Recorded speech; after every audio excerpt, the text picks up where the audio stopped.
May the children of the stock of Abraham, who dwell in the land, continue to merit and enjoy the goodwill of the other inhabitants, while everyone shall sit safely under his own vine and fig tree, and there shall be none to make him afraid. George Washington. With the final demise of Jerusalem, we see that the end result of generations of civil war between Israel and Judah is extinction for both. The lesson? When any society is fundamentally weakened from within, it eventually succumbs to invaders from without.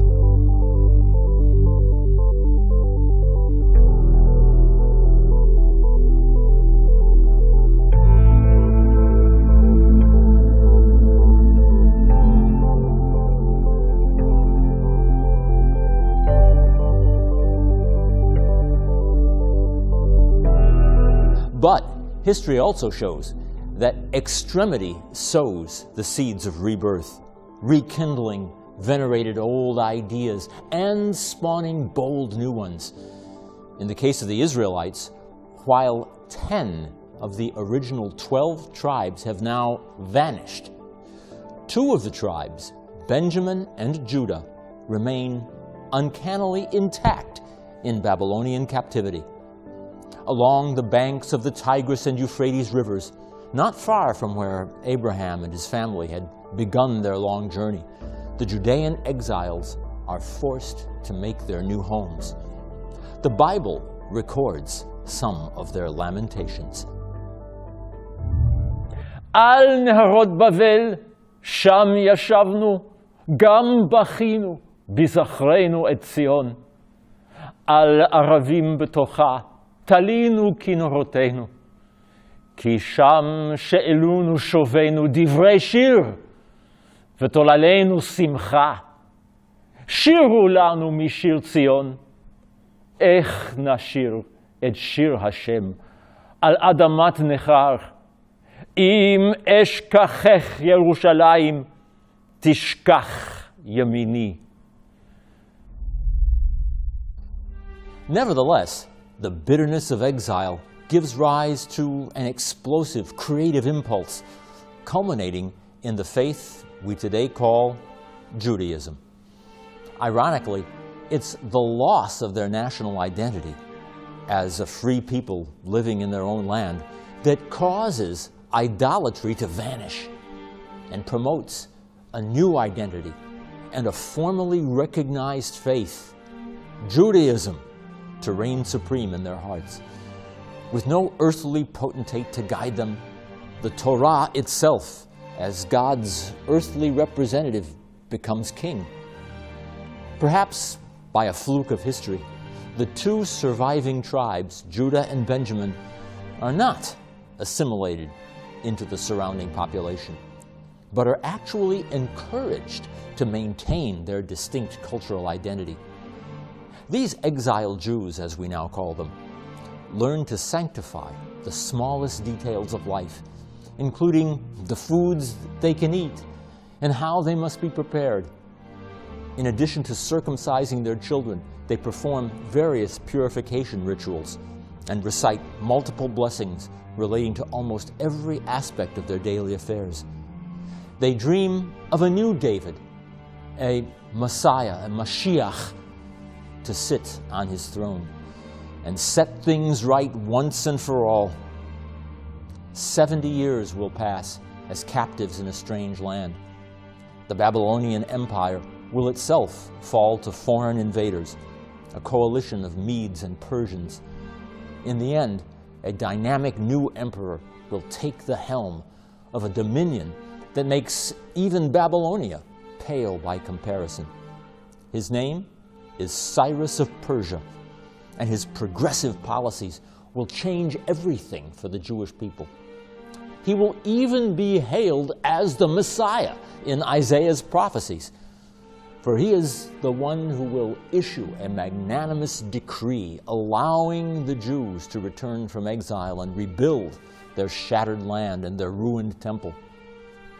This will not, of course, be an independent state, but rather an obedient colony under the auspices of Persian rule.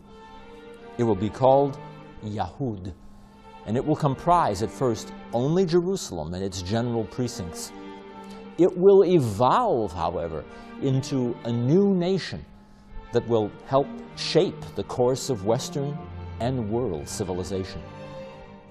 During the span of only a few decades in the early 6th century before the Common Era, they accomplished some remarkable things, including the rebuilding of their holy temple on the ruins of the old, and erecting a new set of walls for Jerusalem's protection and defense. A series of later prophets, including Haggai, Zechariah, Joel, and Malachi or Malachi, encouraged them in these formidable tasks. When this second temple is finally dedicated in the year 515 BCE, we're told that the old men in the crowd, who actually remember Solomon's temple, weep, inasmuch as this one pales by comparison. But the young people rejoice, and the prophet Haggai declares this: גדול יהיה כבוד הבית הזה האחרון מן הראשון, אמר השם צבאות, ובמקום הזה אתן שלום, נאום השם צבאות. Since the Israelite monarchy is long defunct, the Judeans will look for leadership to a single individual with neither royal pedigree nor kingly power, their high priest, Ezra. The high priest, notably, isn't an absolute ruler, though we're hampered by a lack of historical source material for this period. There is a long and well-developed Jewish tradition known as the oral law that tries to fill in the gaps. The oral law tells of a council of elders, a great assembly that functions alongside Ezra and forms a small but effective government during these days. According to rabbinic literature, משה קיבל תורה מסיני ומסרה ליהושע, ויהושע לזקנים, וזקנים לנביאים, ונביאים לאנשי כנסת הגדולה. Jewish tradition declares that the men of the great assembly gather the people together in the heart of Jerusalem, where the high priest Ezra reads aloud the words of the law. ויביא עזרא הכהן את התורה לפני הקהל מאיש ועד אישה, וכל מבין לשמוע ביום אחד לחודש השביעי. ויקרא בו לפני הרחוב אשר לפני שער המים, מן האור עד מחצית היום, נגד האנשים והנשים והמבינים, ואוזני כל העם אל ספר התורה. According to traditional Judaism, this is no less a momentous occasion than the original receiving of the Torah on Mount Sinai. But let's not be naive. It's doubtful that most people know anything at all of the Torah in those early days, much less how to live their daily lives according to its precepts. I say, Watson, some scholars argue that the books of Moses, as we think of them, didn't exist at all until Ezra, except as a hodgepodge of independent sources in the hands of the priesthood. But whatever their origin, these 5 books will be the glue that holds the Jewish people together. The biblical book of Nehemiah hints at something more than just religion going on in all of this. What we have is a pact binding all citizens to live in accordance with various precepts that give order to the society. ובכל זאת אנחנו כורתים אמנה וכותבים ואל לחתום שרינו, לוויינו, כהנינו ושאר העם, וכל הנבדל מעמי הארצות על תורת האלוהים, נשיהם, בניהם ובנותיהם. כל יודע מבין, ובאים בעלה ושבועה ללכת בתורת האלוהים, אשר ניתנה ביד משה, עבד האלוהים, ולשמור ולעשות את כל מצוות השם, אדוננו, ומשפטיו וחוקיו. Tradition relates that the people's resolve is recorded on a special scroll bearing some 84 names, the leaders' signatures, and called the Covenant of Trust, or Brit Amanah. It's as though Israel has come full circle to the tribal confederacy of the period of the Judges, when there was no king in Israel.